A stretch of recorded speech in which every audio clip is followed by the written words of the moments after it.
further ado, I'm going to present today on one of my favorite topics, which is a glance to the past of echocardiography, and to talk about the people behind the names. Okay, so the objectives of today is what is an eponym? I'm sure all of you know that, but we'll review that.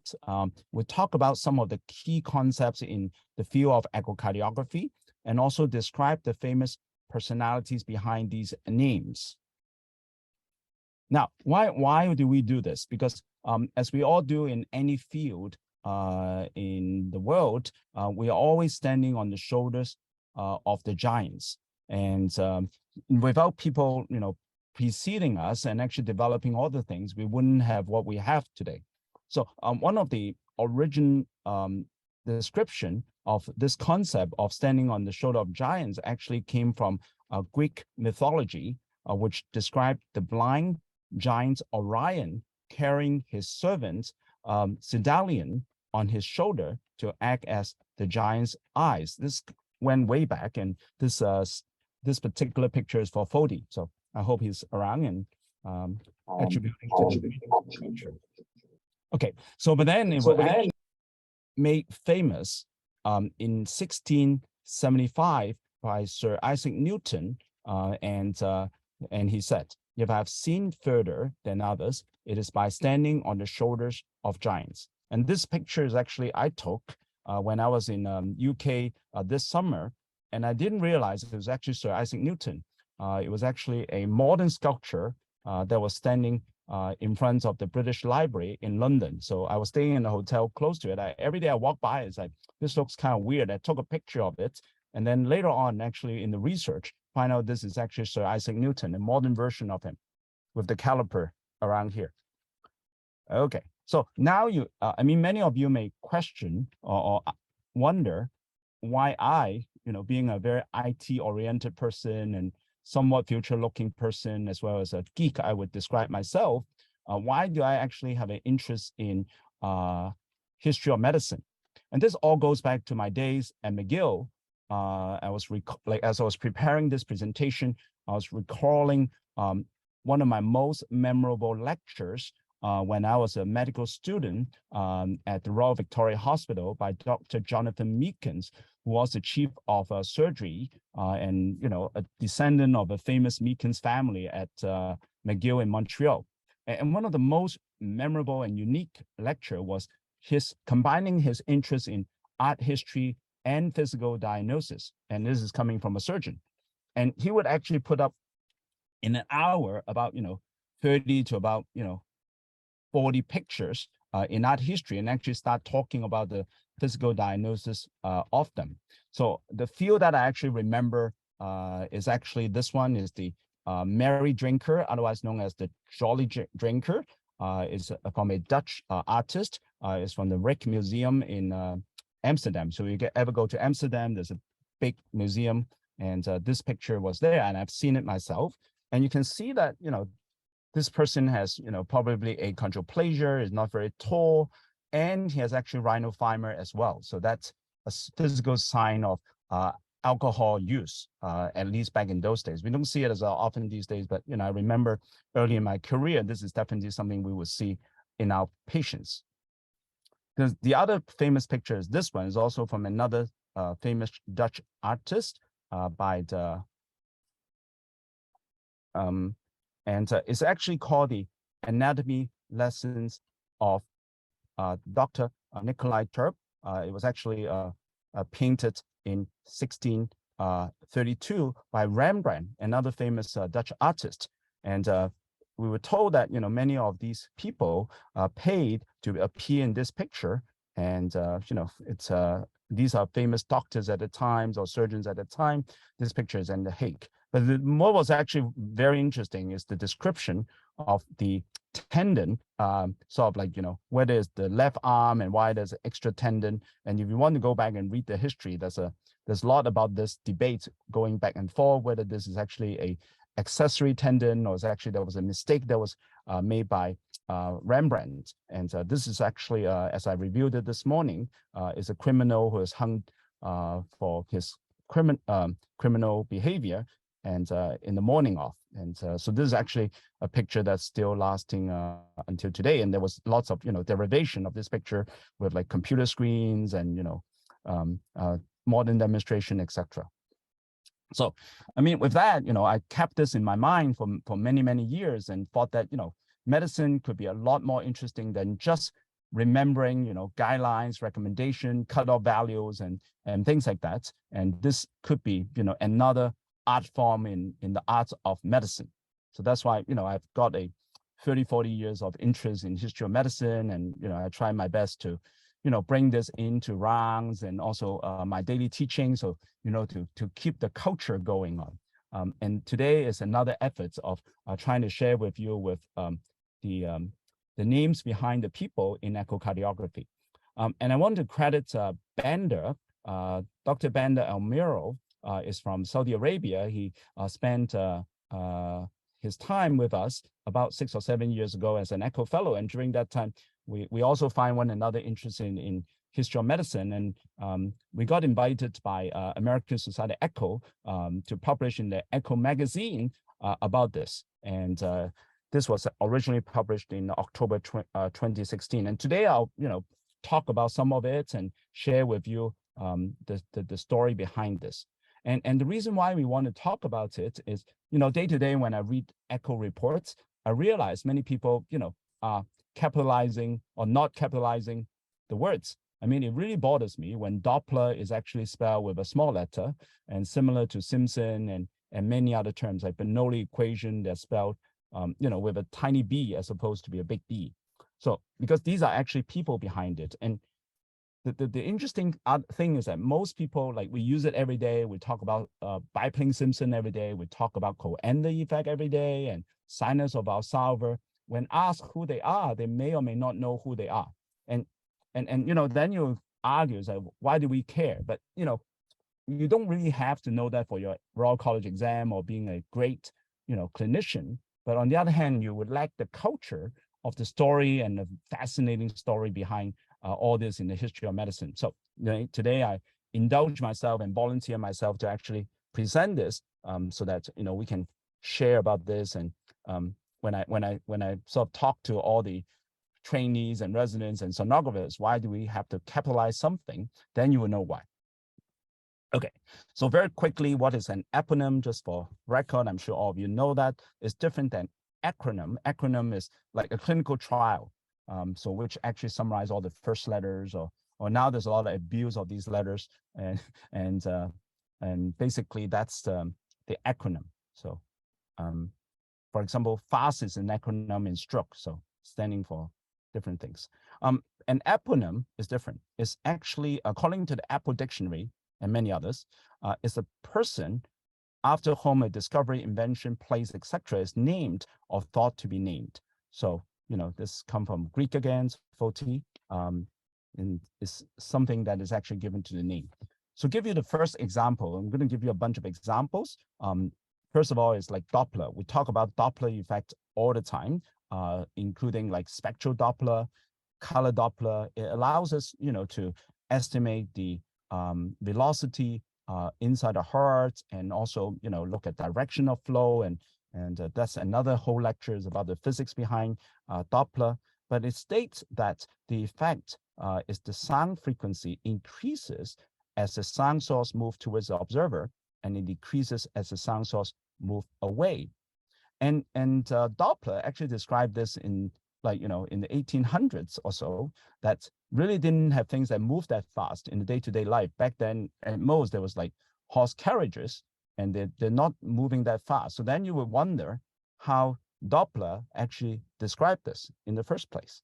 So was it on Earth, or was it actually outside this Earth?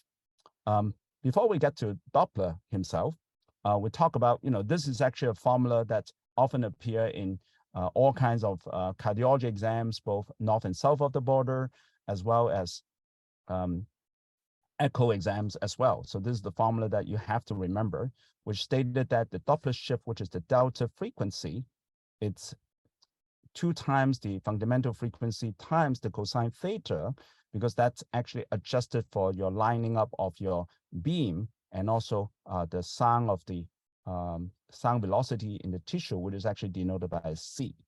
So when your cosine theta, or in which you are insulated, 90 degrees, and cosine of 90 degrees is actually 0 in mathematics, and that would actually give you nothing. And while cosine 0, which is actually when you're completely in line, is actually 1, so we'll give you the maximum velocity. So that would explain why, police, when they try to use the Doppler gun to check your velocity, whether you're speeding or not, they're directly shooting at you, not, sideways. So to get the maximum velocity as you're driving. Okay, so the other thing that is interesting is about this BART, so acronym that we use, which is blue away in color Doppler and also red towards. And for those of you who are interested in astronomy, this is actually the opposite. When you talk about blue shift in astronomy, is actually coming towards you, and the red shift is actually away. So in astronomy is exactly the opposite. So you wonder, like for a number of years, I wonder why, people in the imaging world were named this. This convention actually came from Japan by Satoshi in the 1970s when color Doppler was first invented in Japan. And the idea is that when blood flows away in a vessel, is actually blue, and when it's towards you, try again. So when it flows away from the heart, it's blue, and actually when it comes out from the heart towards you, is actually red. So again, when it's returning back to the heart, is actually blue, and when it comes towards you, which is directly from the heart, is red. So it's nice and warm, so as to say. So that's why you have the BART acronym. And I remember usually by, the Simpsons. So it makes it easier. Okay, so then it goes to who is Doppler. So this is actually Christian Andreas Doppler, and he was actually born in the 1800s, and he is an Austrian mathematician and physicist. At the age of 38, you see, by the time age 38, we're just starting our medical career, but he already presented his most famous brilliant idea to the Royal Bohemian Society, and subsequently published his most notable work. I won't pronounce it, it's in German, and this is actually the original cover page of the paper. It actually is on the colored light of the binary stars and some other stars of the heaven. So with the telescope and the shifting of the spectrum, by looking at one star being in the middle, and then the other binary star actually rotates around it. So from observation from Earth, when the other planet comes towards you, the spectrum will actually increase in frequency. When it's away from us, from the observation from Earth, it would actually decrease in frequency. So that's how Doppler initially described the Doppler shift phenomenon. And he postulated this principle that the observed frequency of a wave depends on the relative speed of the source and observer. And he'll try to explain this concept for the color of the binary star. And, obviously, subsequently, astronomers have actually confirmed this, and with different methods subsequently. And of interest, Professor Doppler was appointed head of the Institute for Experimental Physics at the University of Vienna in 1850. And during his time there, Doppler, along with Franz Unger, played an influential role in the development of young Gregor Mendel, whom all of you learned from medical school is the founding father of genetics. So everything all sort of ties in together, and in all the famous people back then. And the other thing is that Doppler died at the age of 49, which is fairly young, from a pulmonary disease in Venice. There's also in some other literature, Christian Doppler actually lived next to Beethoven, so they're not too far away from one another during that period. Okay, so that's Doppler. So let's try the next one. So let's see who is online. I need some help with participants. So Foti, are you there? Yeah. Okay, so oops, what am I showing? Let me see if I can bring it back up. Hang on 1 second. Oh, there you go.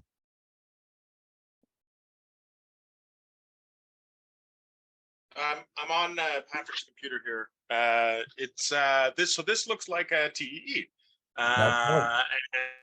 and we're looking at the mitral valve. The mitral valve looks like it's really kind of thickened with a lot of issues that are suggestive of some kind of primary mitral valve pathology. We also see on the right side that there is a significant amount of mitral regurgitation. Now, this mitral regurgitation is hugging the wall of the atrium, and so it is giving us a very nice example of the Coanda effect. Thank you. Very well done. And obviously for the echo-minded people in the audience, this is actually very much, thickened and restricted, and there's malcoaptation issue. One is coapting, what we call behind the other one, so leading to very eccentric directed jet, which is actually called wall hugging, as well as being a Coanda effect. And one of the challenges is when it's so eccentric, then we can easily underestimate the degree of the regurgitation just by looking at the color area that has been shown in a number of papers in the 80s using flow phantom, and when color Doppler was assessed, it was actually done in Georgia Tech. So then what has that got to do with the following? So these are actually all Coanda effects. So some of you may have done this during your science experiment when you were in high school. So, when a fluid actually flows along a curved convex surface, according to Coanda, it would actually hug it and flows along. So it's kind of like, you can make water sort of flow sideways. Similarly, I'm sure all of you have done this at some point yourself or with your children at home, is actually trying to balance a ping pong ball using the hair blower. It's really quite fun actually. And this has actually been also like, I went to a number of science museums around the world, and these are little experiments that people will show in the science museum. And similarly, the reason why we can actually fly is thanks to this design of the wing, which allows a flow to go faster above and then slower below, so they create a lift, otherwise also known as the Coanda effect. So all these all tie together actually, both within echocardiography as well as aeronautics. So who is Coanda? You notice that there's a little interesting sign above the A. It is the official way of how to actually write Coanda. If you're actually ever going to write Coanda effect, you can actually try to add that, but it's hard on our keyboard in our echo reporting system. So Henry Marie Coanda is a Romanian inventor. He is an aerodynamics pioneer and builder of an experimental aircraft, otherwise known as the Coanda 1910. The reason why it's called Coanda 1910 was actually first shown in the Paris Air Show in 1910, which was constructed on the principle of air reactive propulsion, described in the mid-1950s as the world's first jet. So Coanda has something to do with the first propulsion jet that we actually ride in these days. He also invented a whole bunch of things, including a flying saucer, and discovered the Coanda effects of fluid dynamics, which I just told you about, which is the tendency of a fluid jet to stay attached to a convex surface. The Coanda effect accounts for the separate streams of blood in the fetal right atrium as well, and also explain why eccentric mitral regurgitation are attract and dispersed along adjacent left atrial wall surfaces. And once again, just remember that it can underestimate the degree of mitral regurgitation by jet area, and also we should do more quantification whenever we see eccentric jet, including PISA. Mr. Coanda won many honors and awards, and most interestingly, if you ever go to Bucharest, the international airport is actually named after him. So, for echocardiographer, when you go to Bucharest, you say, well, I know who is Coanda. So he's an aeronautics engineer, for those of you who are interested.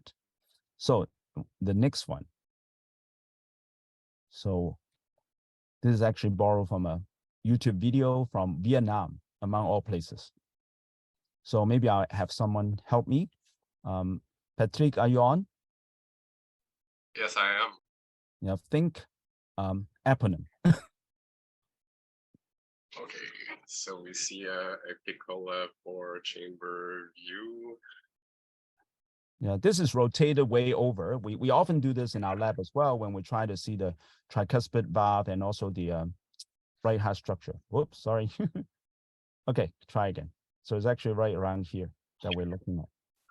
Yeah, so we have, we're pointing at the right atrium. So there's a structure in the right atrium, which appears to be floating, probably a Chiari network.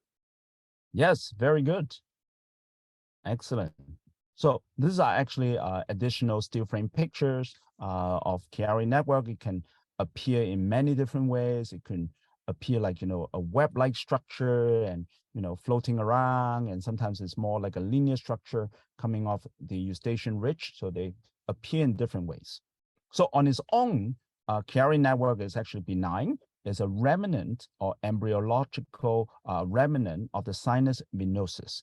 Often when, during operation, when you see it, it looks like a web-like structure. So, if you actually read history of medicine, people had thought that these web can actually trap clots or form clots that actually allows embolization. Although, it's not been proven, but it has been talked about in history of medicine.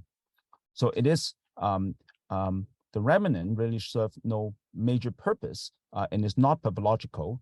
But what it does, it actually creates confusion to us when we interpret echo, when we see them, and especially when we are looking for, source of embolus and, things crossing from right to left and so on and so forth.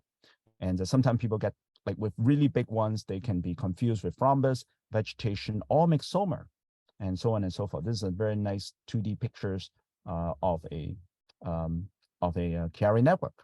So then, who is Chiari and what has he done? So Hans Chiari was an Austrian pathologist, so Austrian again. He studied medicine in Vienna and received his habilitation in pathological anatomy. So he's actually an anatomist. Within a few years, he became an associate professor at the University of Prague. So, looking at the pattern, it seems that people like to move around between Czechoslovakia and also like Vienna way back, going back and forth. Same as Christian Doppler.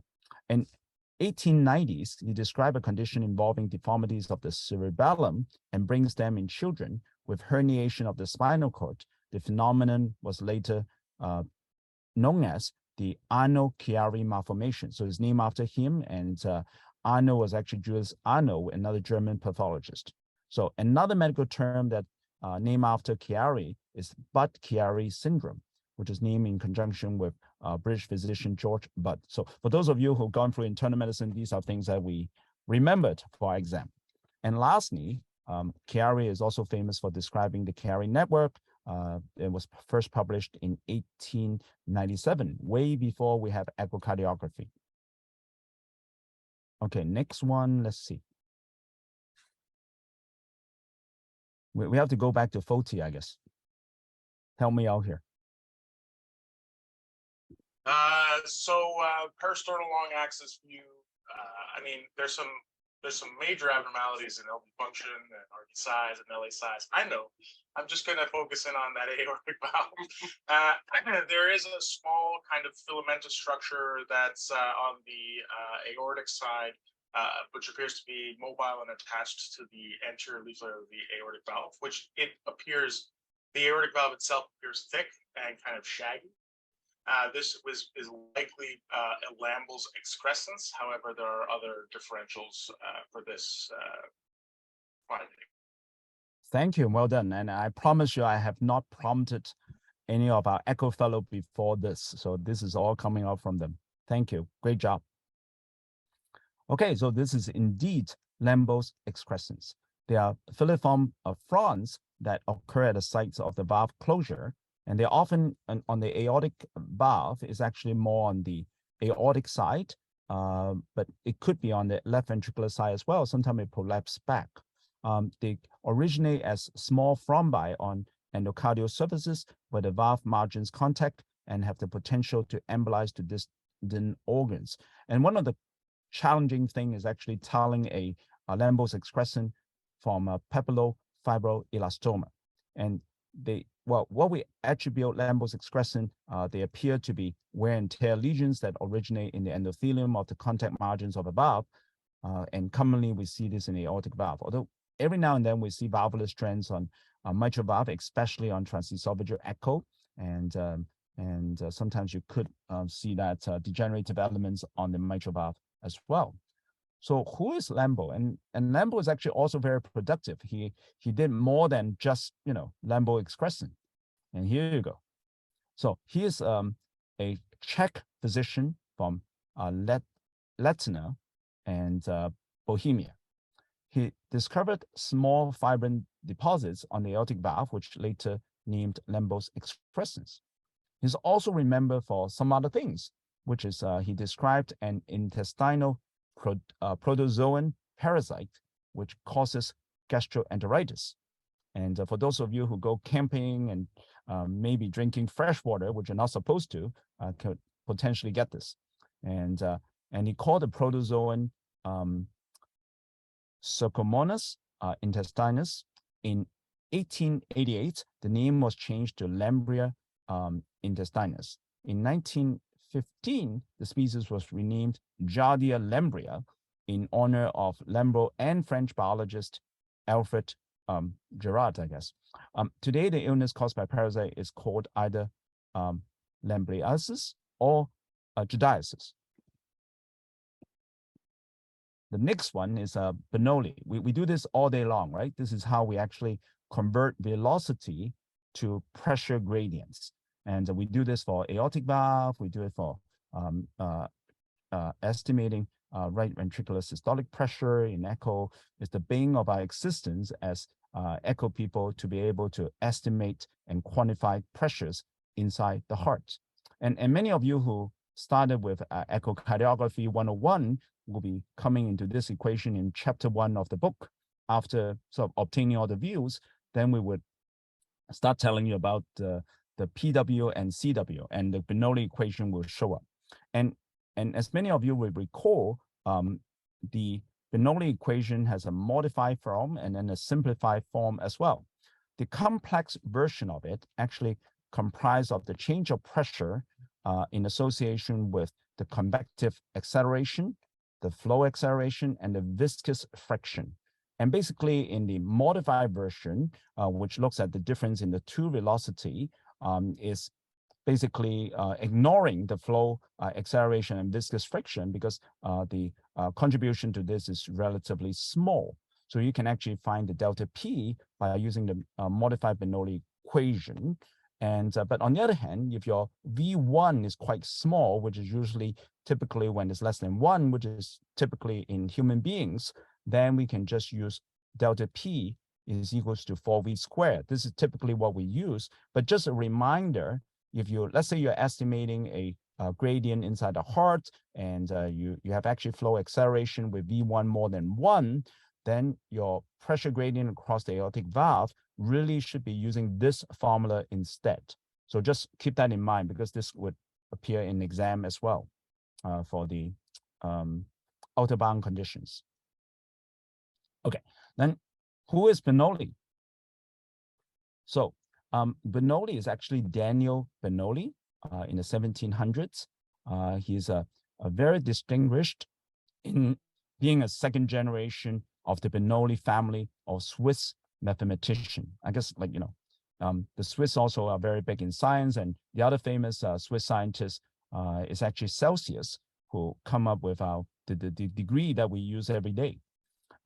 So in 1723, roughly, he wrote this particular document on the differential equations and the physics of flowing water, which won him a position in the Inferential Academy of Science in St. Petersburg, Russia.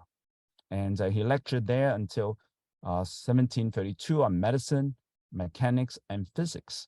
And he researched properties of vibrating and rotating bodies and contributed to the probability theory. So this is interesting. He's like one of the first guy who sort of crossed over between medicine and engineering and math. So, nowadays there's a lot more of our trainees are doing that, but Bernoulli actually did it in 1700. So his reputation was established in 1738 with hydrodynamica, in which he considered the properties of basic importance in fluid flow, and particularly pressure and density and velocity. And then he put forward his Bernoulli principle, which states that the pressure in the fluid decreases as its velocity increases. And he won many, many prizes from the Paris Academy of Science for the work on astronomy, gravity, tides, magnetism, ocean currents, and behavior of ships at seas. I guess you know that there are people who are what we call polymath, who are able to excel in multiple fields. I guess sort of like Elon Musk of the day, and he's able to actually do it in many different fields, and Da Vinci back in the 1400s. And one of the interesting side notes is that he shared a 1755 prize for work on planetary orbits with his father, another Bernoulli, who is said threw him out of the house for obtaining a prize the father felt should be his alone. So here's the lesson to learn. So it has been often said, like, don't do research with your father if you actually work in the same field, like such as medicine or whatever. Try to struggle out on your own. So you are like, this is a historical story that you may be thrown out of the house if your father is a jealous type. But I don't think in modern days that would happen. But just a side note. This is a picture that I did with my significant other, and way back when, describing the modified and simplified Bernoulli equation that is in the MD Math that is at the Canadian Society Echo website. And you can go there and use the formula as the calculator as well. Okay, so what is the Simpsons rule? So this is actually what we do day in, day out, which we love and hate, because tracing is always very difficult, and there's a lot of attempt with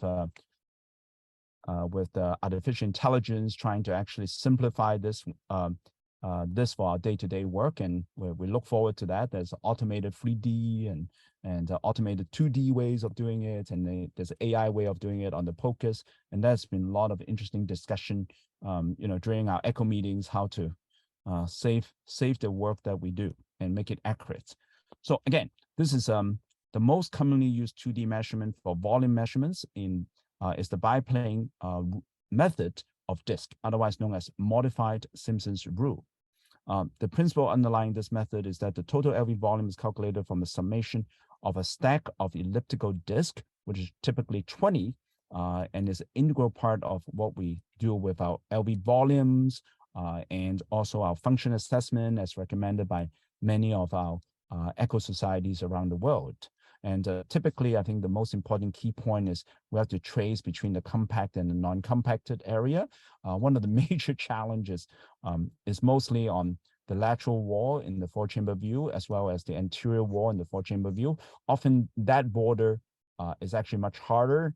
Contrast has been used, and I always encourage our colleagues in our Echo Lab and others to actually do flashing just before you take the picture or record the flash, so we can know when you flashed, and we can actually in the next 2 or 3 beats look for the best picture when the myocardial contrast is gone, so we can see a much better lineation of the border. Now then the question is, who is Simpson? Well, is that Bart and his family? Obviously not. Thomas Simpson is actually not a medical person. He's a British mathematician in the circa of 1700. He's also an inventor, and he's the Simpson rule is actually is a mathematical concept that approximate definite integrals. He discovered a method for numerical integration, the numerical approximation of definite integrals. One side note is that at the age of 19, he married a 50-year-old widow with 2 children. So I guess, these days, many couples, the women tends to be a bit older than the man, is quite acceptable, but he's a forerunner in that category.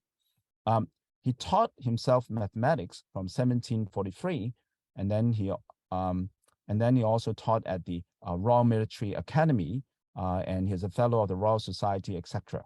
And this has actually been popularized in many of his textbooks, and his tomb is actually in Leicestershire, England. And so once again, if anyone asks you who is Simpson, is actually a British mathematician. So that's the answer. Okay, so just a side note of measuring thoracic aorta.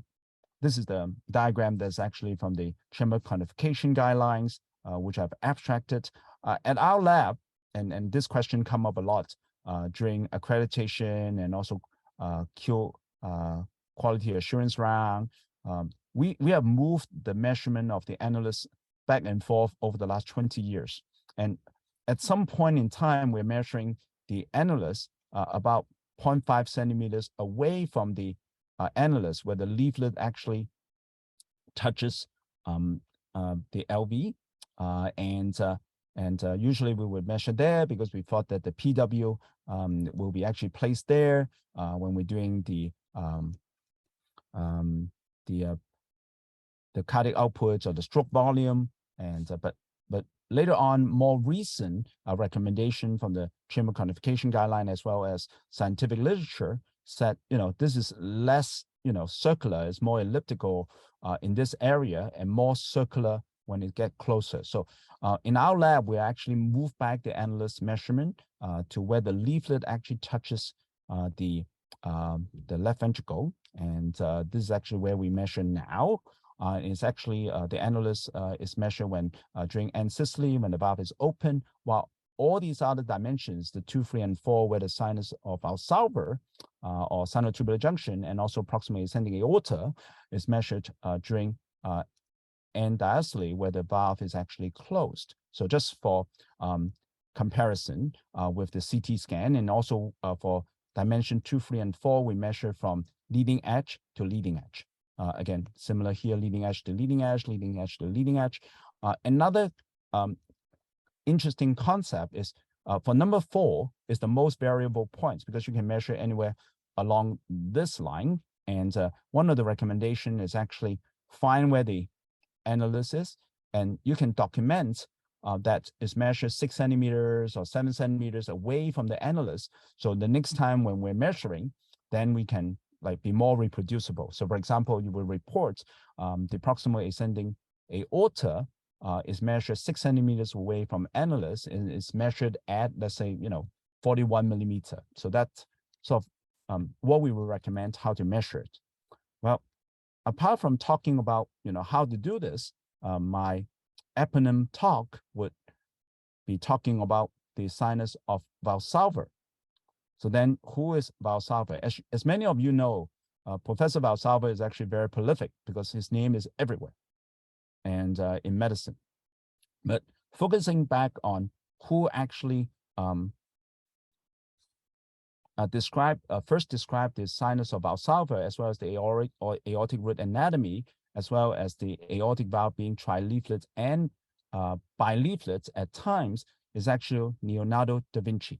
It's actually in 1400s, you can find it from his notebook, that he started talking about, the vortex flow, or actually in this case, the trileaflet nature of the valve, and also the sinus of Valsalva. And according to the research that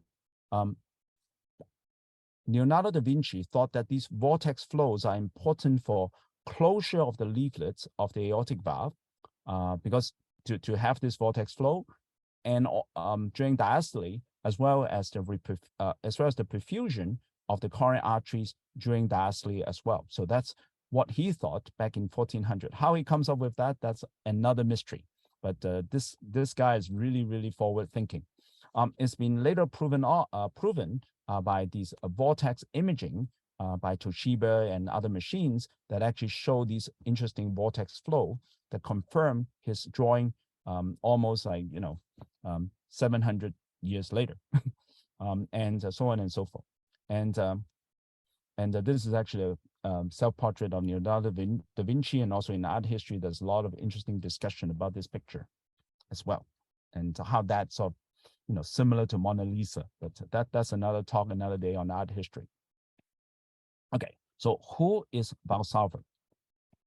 So Antonio Maria Valsalva is a very prolific Italian anatomist back in the 1666 to 1723.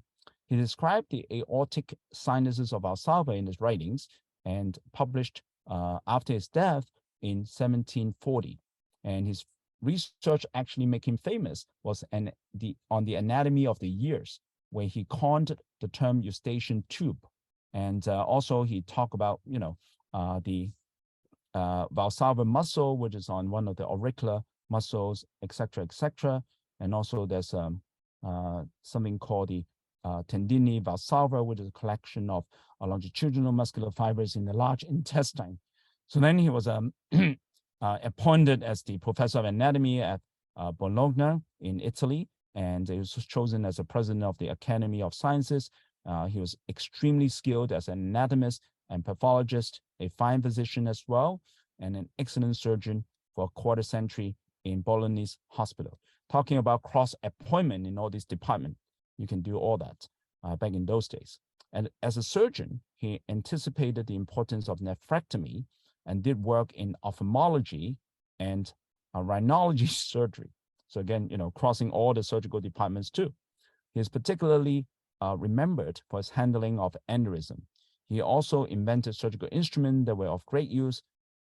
As he lost his health, he lost his sense of smell, but he recognized the prodromal symptoms in the form of dyslalia of the disease that would eventually cause his death from a stroke in Italy. So that's Antonio Maria Valsalva. He also described, and I didn't put it here, the Valsalva maneuver, which is what we use now for, for detecting bubble crossing from the right to left and looking for shunts. And in the past, we used to use Valsalva maneuver to diagnose diastolic dysfunction. And obviously, Valsalva didn't describe it for the heart. It was actually described for diagnosis of otitis media, for ejection of pus from the middle ear. So if you have a eardrum that is actually perforated, and then you have like infection, and when you do Valsalva maneuver, and not only you can cardivert yourself with AVNRT, but also you can diagnose otitis media. So just an interesting historical aspect of it. Okay, so in the interest of time, this is how much I'm going to tell you today. That's a lot, and I hope you enjoyed the talk and add some flavor to what we do day in and day out when we read echo and practice cardiology. So what we talked about is eponym, that's all the famous and colorful people behind the names, and also explain why we need to capitalize certain words such as Doppler, Valsalva, Simpsons, Coanda, etc., and Bernoulli that we talked about today, and all these other contributions that they make in other fields that we use now day to day in the Echo Lab. So the other thing just want to mention, and many of you, if you have not subscribed to the Echo channels or St. Michael's Echo channel, we now have a channel with more than 50 lectures, and we also set up a section now for newcomers to echocardiography. This particular sort of chosen selection, and also in a certain sequence, is very useful for people new to echo. So for example, first year cardiology residents as well as sonographer trainees, so they're very useful for them. And you can go to the channel by just typing in SMH Echo or this direct link or this QR code. So once again, thank you very much for allowing me to present this to all of you, and I hope you can find this actually interesting. So it's open for comments and questions. Thank you, Dr. Chow, for the presentation. I would just like to ask you, when did your interest in history of medicine and cardiology and echocardiography first started? Oh, thank you for the question. So as I mentioned before, I have the privilege of attending McGill University, and at McGill, as the famous Oscillarian Society, where all the medical students are part of. They usually on Thursday afternoon, I remember, like between 5 to 6 or 7, they would actually have history of medicine lectures. If you are interested, you can actually go there. And when I was a student, I was really focused on making sure I pass all the exams. But later on, I did spend a lot of time in the Osler Library on the 5th floor of the McIntyre building, which is well, if you ever go to Montreal from Mount Royal, you see the trash can on the mountain, and basically that's and then when Osler passed away, he donated his library from Oxford to McGill, so they reconstructed his library in the McGill Medical Library. So I actually spent a lot of time studying in between classes or like either pre-call or post-call, and then you just basically soaked in all the like history knowledge and over there, and it's really like it's one thing about practicing medicine, but the other thing is actually knowing the art and history of medicine, which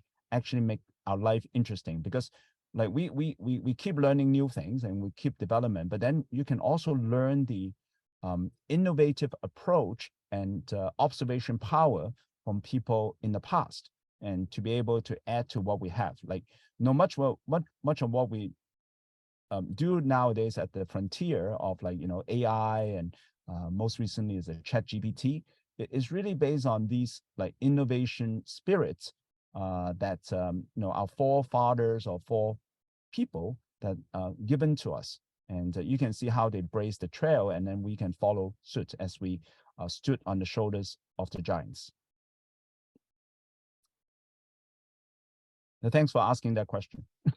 It's to many people, yeah, very extreme, because I like on one side all the technological development, assessment, and apps and website and things like that. But on the other hand, my other interest is actually in history of medicine. So we'll try to keep carrying the flag in the world of cardiology, as we don't really talk too much about it in the day-to-day basis. We very much focus on like on medical education, on physical, like knowing the actual physical exam, but not knowing where it comes from, and we also focus on recommendations and guidelines and cutoff values on the day-to-day basis. But knowing some of that is very useful.